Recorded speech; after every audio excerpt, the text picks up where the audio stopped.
नमस्कार, इतना स्वदेश में आपका स्वागत है। मैं हूं मनीष गिरी और आज से हम बजट के कह सकते हैं खास शो की आगाज़ कर चुके हैं और आज से हर रोज़ आप बजट पे कुछ न कुछ नया देखेंगे। वैसे तो लगातार बीते 10 दिनों से आप देख रहे हैं कि बजट पे हम इतना स्वदेश पे एक से बढ़कर एक एक्सक्लूसिव खबरें आपको बता रहे हैं, लेकिन आज से कमाई के कई सारे मौके आपको बताए जाएंगे क्योंकि बजट आ रहा है। कुछ दिनों का बात है, बजट आने में कुछ दिन बचे हुए हैं, तो कहीं ना कहीं एक बड़ा ट्रिगर है। कह सकते हैं कि बिजनेस वर्ल्ड की सबसे बड़ी घटना होती है और इसका असर न केवल कुछ स्टॉक्स पे बल्कि बहुत सारे सेक्टर्स पे होता है। आम आदमी की ज़िंदगी के साथ साथ बहुत सारी कंपनियों पर भी इसका असर होता है। उन किन कंपनियों पर असर हो सकता है, बजट के लिहाज से कौन सा ऐसे शेयर हैं जिस पे आपको नज़र बना के चलनी चाहिए, इसी मुद्दे पे अगले आधे घंटे में हम चर्चा करेंगे। बहुत ज़्यादा शेयरों की बात नहीं करेंगे, चुनिंदा शेयर लेके आएंगे, अलग अलग सेक्टर से लेके आएंगे और ये वो शेयर होंगे जिनको बजट के लिहाज से चुना गया है। हमारे 3 बेहद शानदार जानकार जुड़ेंगे और आपको बताएंगे कि ये कौन से शेयर है जिसमें बजट के लिहाज से आप खरीदारी कीजिएगा तो जब बजट आएगा तो कमाई कराएगा।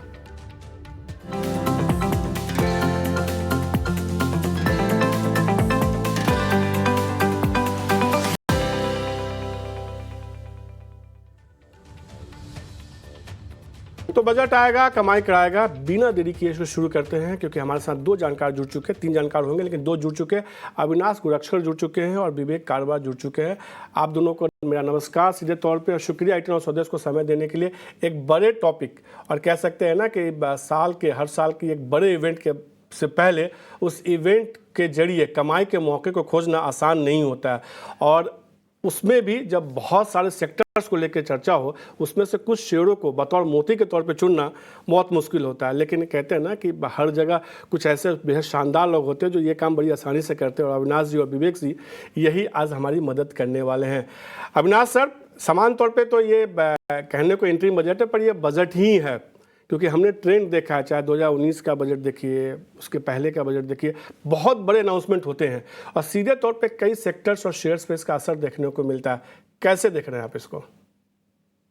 Good afternoon Manish. देखिए, पहली बात तो आपने सही कहा कि ये बजट जो है ये वोट ऑन अकाउंट का बजट होगा, तो इंटरिम बजट है। तो जो दूसरा बजट होगा जो इलेक्शंस के बाद के नतीजों के बाद आएगा, वहां पे एक्चुअल पॉलिसीज को इम्प्लीमेंट किया जाएगा।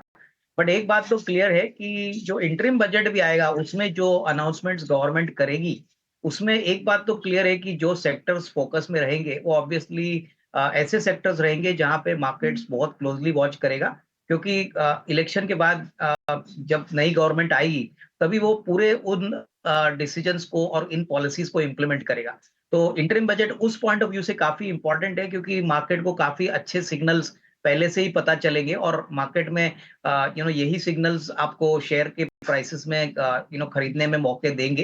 तो मुझे लग रहा है कि इंटरिम बजट भले ही कोई डिसेसिव बजट ना हो, लेकिन ट्रेंड्स कौन से सेक्टर में इन गवर्नमेंट सीरियस है, कितना पैसा लगाएगी और कितना फोकस्ड है उस सेक्टर पे, वो हमको जानने में काफी मदद मिलेगी। तो उस पॉइंट ऑफ व्यू से जो इंटरिम बजट आएगा मनीष, वो इन्वेस्टर्स के लिए, एनालिस्ट के लिए बहुत एक रोड मैप आगे के लिए तैयार करेगा।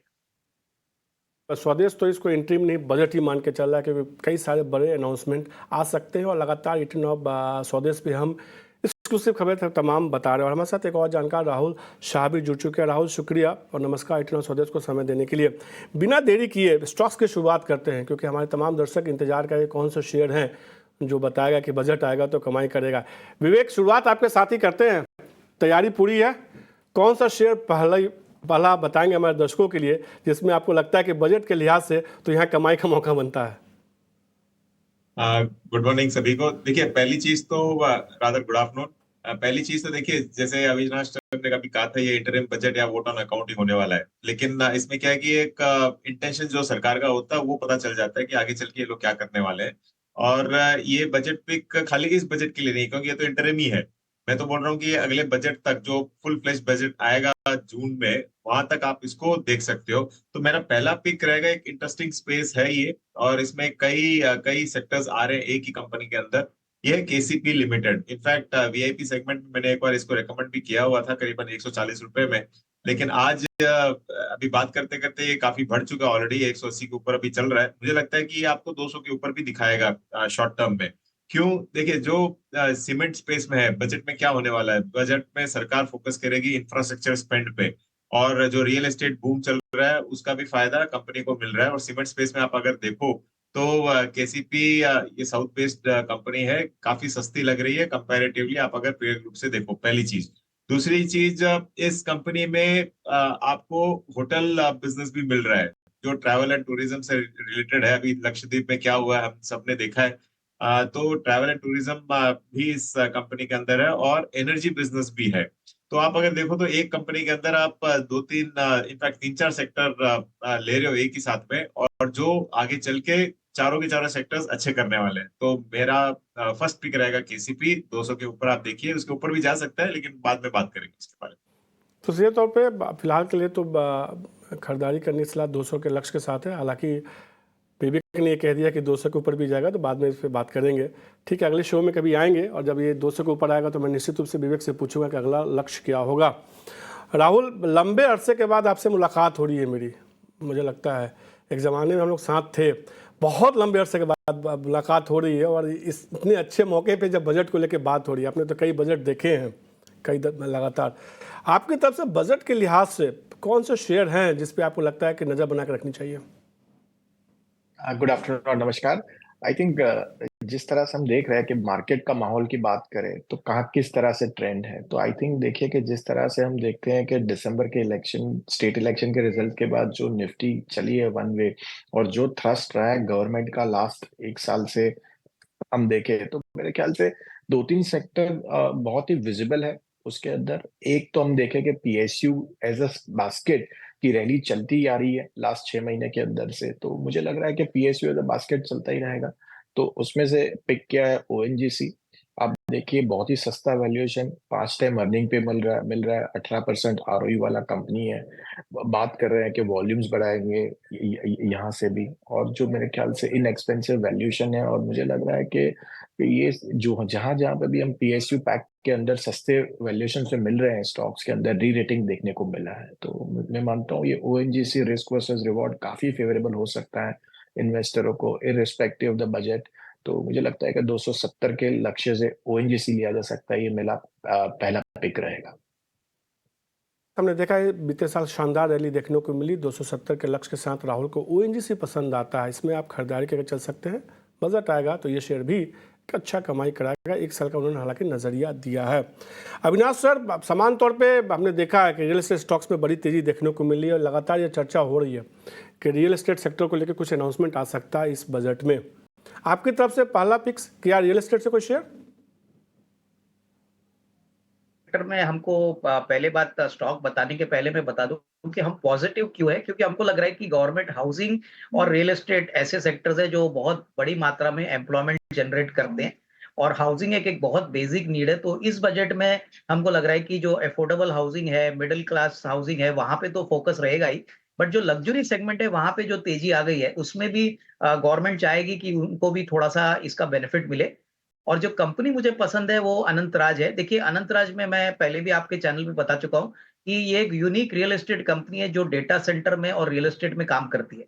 रियल एस्टेट की बात करें तो इनके पास करीबन 100 एकड़ जमीन है गुड़गांव में।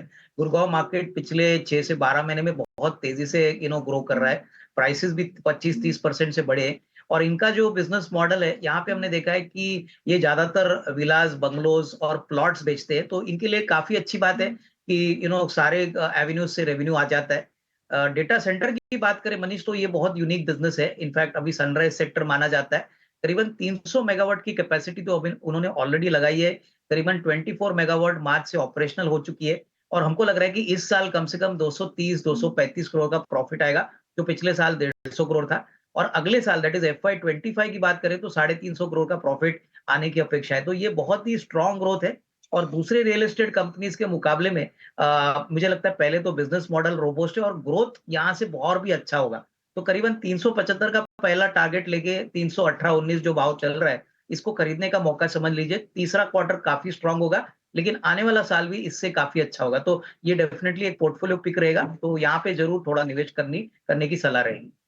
तो Anantraj industries real estate sector से जुड़ी हुई कंपनी, इसमें खरीदारी करने की सलाह, 375 रुपये का लक्ष्य होगा, नजरिया एक साल का रखना होगा। तो 3 स्टॉक्स की चर्चा हुई, 3 जानकारों ने बताया।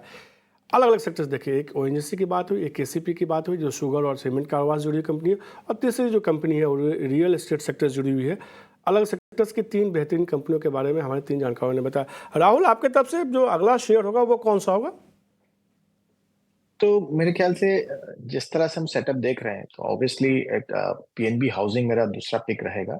हम देख रहे हैं कि लगातार हम देख रहे हैं कि रियल एस्टेट के कंपनीज के नंबर्स काफी स्ट्रांग आते हुए देखने को मिला है, और क्वार्टर ऑन क्वार्टर ग्रोथ अच्छा खासा देखने और ईयर ऑन ईयर, और ऐसा कहा जा सकता है कि one of the best time real estate वालों के लिए है। तो हमें proxy to play that real estate companies के शेयर्स तो काफी भाग चुके हैं, तो हमें लग रहा है कि PNB housing proxy to play this housing boom and real estate boom रहेगा। तो आप समझिए कि ये जो बुक भी जो उनका बना हुआ है, तो मेरे ख्याल से काफी सारा रिटेल बुक है, तो और ये रिटेल ग्रोथ के अंदर मुझे हमें लग रहा है कि 17 से 18% का ग्रोथ आ सकता है इसके अंदर। और अगेन काफी अरसे से हम देखें कि हाउसिंग फाइनेंस कंपनीज में ऐसे वैल्यूएशन मिले नहीं है जैसे चलने, तो मेरे ख्याल से अगेन सस्ता वैल्यूएशन है। मुझे नहीं लगता है कि यहाँ से रिस्क वर्सेस रिवॉर्ड काफी फेवरेबल है, क्योंकि सामने ग्रोथ के सामने एडजस्ट हो जाएगा जो भी वैल्यूएशन अभी ट्रेड हो रहा है। तो आई फील दैट ये 950 के लक्ष्य के लिए पीएनबी हाउसिंग पक्का लिया जा सकता है ये लेवल्स पे। तो सिर्फ एक कंपनी रियल एस्टेट की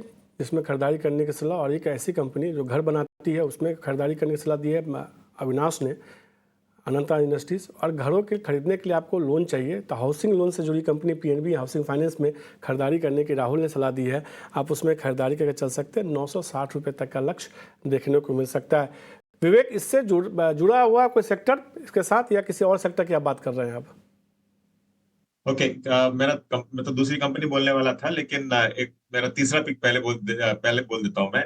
ये देखिए, हमने कई बार बात किया हुआ है, और ईटी स्वदेश पे तो मैं 5.5 से बात कर रहा हूँ। ये है नेस्को। अब आप अगर देखो तो ये काफी बढ़ के अभी 980 के आजू बाजू चल रहा है, और मुझे लगता है कि इसको आपको लेना चाहिए 1000 के ऊपर के टारगेट के लिए। बहुत समय के बाद कंपनी इनफैक्ट फोकस में आ गई है एनालिस्ट के, और काफी एनालिस्ट अभी रेकमेंड भी करने लग गए हैं। तो मुझे लगता है कि मैं थोड़ा अर्ली पिक किया था और उसका फायदा मिल रहा है। अब कंपनी क्या करती है? कंपनी रियल एस्टेट में है, और इनफैक्ट इनके बुक्स में कैश है करीबन 1600 करोड़ का, और वो कैश यूज करके ये लोग एक और पार्क, आईटी पार्क बना रहे हैं, जहां पे इनको रेंटल इनकम अगले क्वार्टर से हो सकता है कि चालू हो जाए।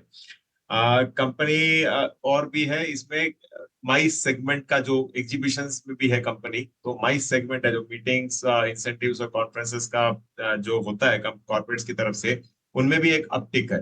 तो मुझे लगता है कि काफी स्ट्रॉन्ग बेट हो सकता है ये आगे चल के आपको 1000 के ऊपर दिखेगा। और ऐसे डिस्क्लोजर देखिए, मेरे पास पर्सनल होल्डिंग है इसका, और क्योंकि आप जो रिलेटेड मांगे तो ये ऑलमोस्ट रियल एस्टेट कंपनी हो गई एक तरीके से। तो थोड़ी डिफरेंट काइंड ऑफ कंपनी है, लेकिन हाँ, रियल एस्टेट अगर दिखाता है तो इसका प्रॉपर्टी वैल्यू भी आपको बढ़ते हुए दिखेगा।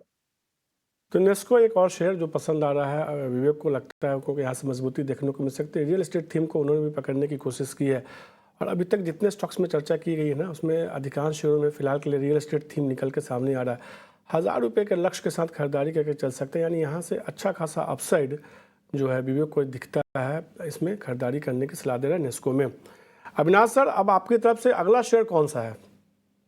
नहीं मनीष, देखिए अगला शेयर जो सेक्टर से है वो रेलवे इंफ्रा थीम से है। देखिए रेलवे एक ऐसा सेक्टर है जो हमको लगता है कि आने वाले बजट में बहुत बड़े अनाउंसमेंट्स होंगे। ऑलरेडी रेलवे मिनिस्ट्री से यहाँ एक रिपोर्ट्स आ रही है कि करीबन 2-2.5 लाख करोड़ का बजट रेलवे रोलिंग स्टॉक के ऊपर, रेलवे वैगन के ऊपर और प्लस रेलवे प्लेटफॉर्म्स के ऊपर खर्चा किया जाएगा। हालांकि ये अगले 3-4 साल का बजट है, लेकिन हमारा मानना है कि वैगन कंपनीज में टेक्समैको रेल हमको काफी पसंद है। देखिए इस कंपनी की ऑर्डर बुक करीबन 3000 करोड़ के ऊपर है। इन्होंने अभी रिसेंटली एक क्यूआईपी किया था 138 रुपए में, 750 करोड़ इन्होंने रेज किए हैं। सबसे बड़ी बात मुझे लगता है कि वैगन के कंपनीज में गिने चुने प्लेयर्स है, जैसे कि बीएमएल हो गया, जुपिटर वैगन हो गया, टिटागर वैगन और टेक्समैको रेल। तो सप्लाई साइड में अभी बहुत बड़ी गैप है और डिमांड काफी जोरों से बढ़ रही है। रेलवेज ने कहा है कि वो अपना फ्रेट का जो शेयर है वो रोड ट्रांसपोर्ट से ज्यादा करने की अपेक्षा रखते हैं। तो इसके लिए सबसे बड़ा जो इनपुट है वो वैगन्स का है, जो अभी भी कंट्री में सिलेक्ट कंपनीज ही बना रही है। तो डेफिनेटली हमको लग रहा है कि अगले साल 1.5 साल की बात करें तो रेवेन्यू विजिबिलिटी तो ऑलरेडी पक्की है, और थोड़े ऑर्डर्स आने की अपेक्षा रहेगी आने वाले साल में। तो यहाँ से मुझे लगता है कि अगर कोई खरीदता है तो करीबन 235-240 का एक टारगेट प्राइस आपको कंफर्टेबली मिलना चाहिए, क्योंकि विजिबिलिटी बहुत स्ट्रांग है और इसमें कोई डाउट नहीं कि आने वाले साल में और एक 20-25 हजार वैगन्स का एक टेंडर आने वाला है, वहां पे भी टेक्समैको को शेयर बढ़ाने की पॉसिबिलिटी रहेगी। तो डेफिनेटली करंट लेवल्स पे भी अगर आप खरीदते हैं तो अच्छा खासा पैसा बनेगा, अराउंड 235-240 अगले 12 महीने का टारगेट। टेक्समैको रेल खरीदारी करने की सलाह 180 रुपये के लक्ष्य के साथ समान तौर पे ये देखा जाता रहा है। और सीधे तौर पे विवेक सर, आप चाहे अविनाश सर, आप लोग भी इस बात को मानेंगे कि हमने देखा था कि हमेशा रेलवे शेयरों में तेज़ी जो है दिसंबर के आसपास शुरुआत होती थी, जनवरी और फरवरी में आती थी तेज़ी, उसके बाद फिर तेज़ी खत्म हो जाती थी। चाहे उस समय टीटागढ़ वैगन देखे, कालिंदी रेल जैसे स्टॉक्स देखे, लेकिन इसी शेयर को देखिए, इस साल बीते साल हमने करीब 200% से ज़्यादा का रिटर्न देखा। तो रेलवे स्टॉक्स में तो अब पूरे साल भर तेज़ी देखने को मिलती है। ऐसा ही है ना विवेक सर?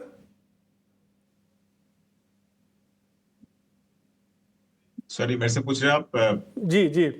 हाँ, नहीं देखिए, जब रेलवे बजट अलग से हुआ करता था तब काफी इनफैक्ट इन्वेस्टर्स नुकसान करते थे उसमें, क्योंकि प्री बजट रैली के लिए वो लोग लेते थे और फिर पोस्ट बजट उसमें फंसते थे। लेकिन पहली बार ऐसा हुआ है कि जो सरकार का फोकस है रेलवे इंफ्रास्ट्रक्चर को डेवलप करने में, बहुत ही मतलब एकदम कॉन्सेंट्रेटेड फोकस है। इसके कारण आगे चल के भी ये रेलवेज और डिफेंस तो एक ऐसा सेक्टर है जहाँ पे सरकार यहाँ से भी आपको हो सकता है कि अगले बजट में वापस कई लाख करोड़ अनाउंसमेंट करे। तो डेफिनेटली लॉन्ग टर्म बेट के लिए दोनों ही अच्छे हैं। एक चीज़ और मुझे पूछना है रेलवे स्टॉक्स को लेकर, क्योंकि हमने बीते साल बहुत अच्छी रैली देखी है और आपके पास तो 2 दशक से ज़्यादा का अनुभव है बजट को कवरेज करने का। हमने देखा है कि रेलवे स्टॉक्स में एक ट्रेंड जो है, जैसा कि मैंने बताया कि 3 महीने की तेज़ी, उसके बाद पूरे साल भर गिरावट देखने को मिलती थी। अब ये ट्रेंड बदल गया है। मुझे 30 सेकंड में बताइए मेरे दर्शकों कि ये ट्रेंड बदला क्यों, क्योंकि कई सारे दर्शकों ने ये सवाल पूछा है हमसे रेलवे स्टॉक्स को लेकर।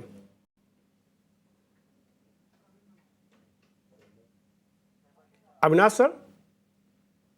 देखिए मनीष, मुझे लग रहा है कि रेलवे स्टॉक्स में तेजी इसलिए आ गई है क्योंकि अभी रेल मिनिस्ट्री जो है वो बहुत एग्रेसिव हो चुकी है। देखिए, अगर हम रेलवे मिनिस्टर की बात करें तो हाल ही में उन्होंने कहा है कि वो रेलवेज को बहुत ही प्रोडक्टिव और एफिशिएंट बनाना चाहते हैं।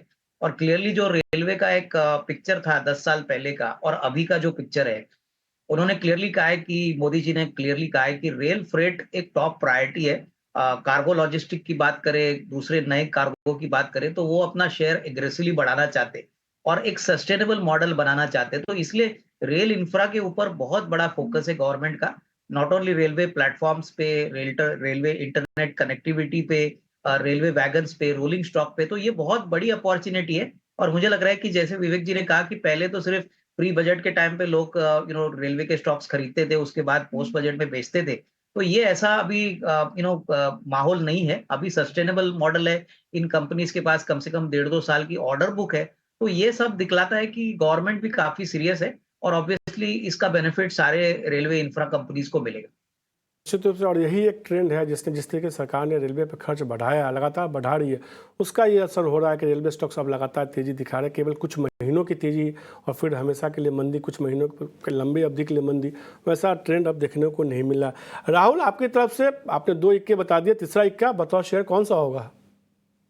तो तीसरा रहेगा हमारा लार्ज कैप स्टॉक जो रहेगा वो अल्ट्राटेक। हम देखें कि सीमेंट की बातें कर चुके हैं, हम देख रहे हैं कि गवर्नमेंट का थ्रस्ट देख रहे हैं इंफ्रास्ट्रक्चर। अब देखें तो लास्ट 1-1.5 साल के अंदर पूरा थ्रस्ट रहा है इंफ्रास्ट्रक्चर, हाउसिंग फॉर ऑल, तो उसे हाउसिंग के ऊपर थ्रस्ट रहेगा। और तीसरा जो हम आगे भी बात कर चुके हैं वो रियल एस्टेट के डिमांड जो हम देखते आए हुए हैं।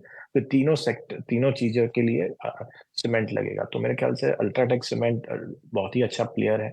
और ये केशोराम के एडिशन के बाद हमें लग रहा है कि जिस तरह से कंसोलिडेशन हो रहा है इंडस्ट्री में, और उनका साउथ में और महाराष्ट्र में अच्छी प्रेजेंस रह जाएगी। सेकेंडली, हमें लग रहा है कि जिस तरह से मैनेजमेंट का गाइडेंस है कि 158 से जो सीमेंट की कैपेसिटी बढ़ाने की जो बात चल रही है, तो आने वाले नेक्स्ट 3 से 4 सालों के अंदर भी अच्छी खासी रहेगी। तो मानते हुए कि जिस तरह से सेटअप है, जिस तरह से वैल्यूएशन पे ट्रेड हो रहा है, और जिस तरह से हम सीमेंट पे ओवरऑल डिमांड ड्रिवन मार्केट देखने को मिल रहा है फ्रॉम सप्लाई ड्रिवन साइड बहुत टाइम के बाद, तो मुझे लग रहा है कि इस 12,000 के लक्ष्य के लिए अल्ट्राटेक डेफिनेटली ये एक बजट थीम या ओवरऑल लॉन्गर टर्म पर्सपेक्टिव के हिसाब से भी, इंडिया स्टोरी के हिसाब से किया जा सकता है।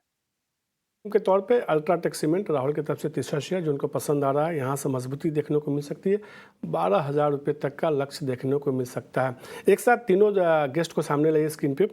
सीधे तौर पे अविनाश सर, विवेक, राहुल, आप लोगों ने लगता है आपस में पहले बातचीत तो नहीं की कि एक थीम को पकड़ते हैं, सबसे पहले सीमेंट खरीदते हैं, फिर घर बनवाते हैं, फिर जो लोन के जरिए जो है उसको बेचने की कोशिश करते हैं। एक थीम आ गया अल्ट्राटेक सीमेंट, फिर हमने अनंतराज की बात कर ली, नेस्को की बात कर दी, पीएनबी हाउसिंग हो गई।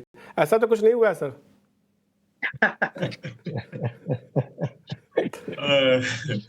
देखिए, अगर अगर ऐसा हुआ तो नहीं है। इनफैक्ट अविनाश सर और आपका किसी का नंबर भी नहीं है मेरे पास, तो ये प्रूफ आप जेन्युइनली, मतलब हम तीनों जेन्युइनली आपको जेन्युइन पिक्स दे रहे हैं। वैसे आपके सारे पिक्स जेन्युइनली बहुत अच्छे होते हैं, आप तीनों के अच्छे होते हैं। मुझे याद है नेस्को बहुत पहले आपने रिकमेंड किया था, अनंतराज इंडस्ट्रीज बहुत पहले अविनाश सर ने रिकमेंड किया, तो वहाँ से एक अच्छी रैली देखने को मिली, और राहुल के तो हमने कई सारे स्टॉक्स देखे हैं जिसमें एक अच्छी रैली देखने को मिली है। विवेक, अब आपके तरफ से अगला स्टॉक कौन सा होगा फिर? देखिए मनीष, जो पहला मैंने वापस हम हमारे सारे पिक्स इंटरलिंक हो रहे हैं, लेकिन मेरे भी तीनों पिक ही इंटरलिंक्ड है। जैसे पहले केसीपी की बात की थी जहाँ पे रियल एस्टेट लिंक था, और रियल एस्टेट में नेस्को दे दिया, और केसीपी में सीमेंट भी आ रहा था जो नेस्को आ गया, और केसीपी में होटल भी है। अब मैं आ रहा हूँ direct stand alone hotel company Indian hotels. देखिए, कंपनी ताज, विवांता और जिंजर जो प्रॉपर्टीज है उसको चलाती है, और जो फोकस आगे चल के सरकार ट्रैवल पे करने वाले, देखिए जो सरकार को फॉरेक्स का रेवेन्यू चाहिए, बहुत क्लियर है ये लोग कि यहाँ पे इंडिया में टूरिज्म आपको बढ़ाना है। तो जैसे जैसे टूरिज्म बढ़ेगा, और इनफैक्ट आप कोई भी प्रॉपर्टीज में आप अभी भी रूम बुकिंग के लिए आप कोशिश कर लो, आपको दिखेगा कि ज्यादातर प्रॉपर्टीज फुल जा रही है। इंडियन होटल्स के पास करीबन 72,000 रूम्स रहेंगे आज के दिन, और करीबन 80 एक प्रॉपर्टी इन दी पाइपलाइन है। तो आगे चल के दिख रहा है कि जैसे जैसे टूरिज्म बढ़ेगा, ये लोग अब तो लक्षद्वीप में भी आने वाले हैं। ज्यादातर होटल्स ने और फ्लाइट्स ने भी अनाउंसमेंट भी दे दिया है। कंपनी डेट घटाती जा रही है, तो आगे चल के डेट फ्री हो जाएगी। और जिस हिसाब से जा रहा है सब कुछ, आई थिंक दिग्गज कंपनी है होटल स्पेस में, आपको इसको लेना चाहिए। ये आपको 500 के ऊपर दिखा देगा। में खरीदारी करने की सलाह ये 501 शगुन का नंबर दिया है क्या आपने जानबूझ के? हाँ, एक्चुअली मैंने एक जानबूझ के जोड़ा था उसमें। लक्षद्वीप कब जा रहे हैं आप दोनों, ये बताइए। देखिए, मैं आज बैठ के प्लान कर रहा हूँ अंडमान का, नेक्स्ट लक्षद्वीप टारगेट है। अविनाश सर? अभी तो छुट्टियां आने वाले के लिए थोड़ा समय है मनीष, क्योंकि बच्चों का एग्जाम है, तो शायद उसके बाद सोचेंगे। मैं कुछ एक्सटेंडेड वीकेंड का लिस्ट आपको सर भेज दूंगा, जो कब कब छुट्टियां हैं, मार्केट कब बंद है। हम लोगों ने लिस्ट बनाते हैं साल भर के लिए, कब कब छुट्टियां ले सकते हैं। राहुल को ये पता होगा, जब आप मीडिया में नौकरी कर रहे होते हैं ना, बिजनेस चैनल में, तो आप ऐसा करते हैं क्या राहुल? सही बात है? एकदम सही बात है, एकदम सही बात है। आप कब जा रहे हैं लक्षद्वीप? जाना तो पड़ेगा ही। अभी इस तरह से जैसे हम बात कर रहे हैं, तो मैं प्लानिंग करेंगे। मार्च और अप्रैल में काफी सारे छुट्टियां आती है जैसे आप बता रहे हो, तो तभी एक लॉन्ग एक्सटेंडेड वीकेंड पे जाएंगे। देखिए, राहुल ने लिस्ट बना ली पहले। मैं बता ना, जिन्होंने मीडिया में काम किया ना बिजनेस चैनल में, उनको पता है कि लिस्ट कैसे बनानी है। साल के शुरुआत में बीएससी पे जैसे हॉलीडे की लिस्ट आती है, वो सबसे पहला काम यही करते हैं। अब आखिरी शेयर आपके तरफ से अविनाश सर, कौन सा होगा? आखिरी शेयर मेरा भी लार्ज कैप में से है, और जो कंपनी मुझे पसंद है वो ऑटो का मेजर है, टाटा मोटर्स।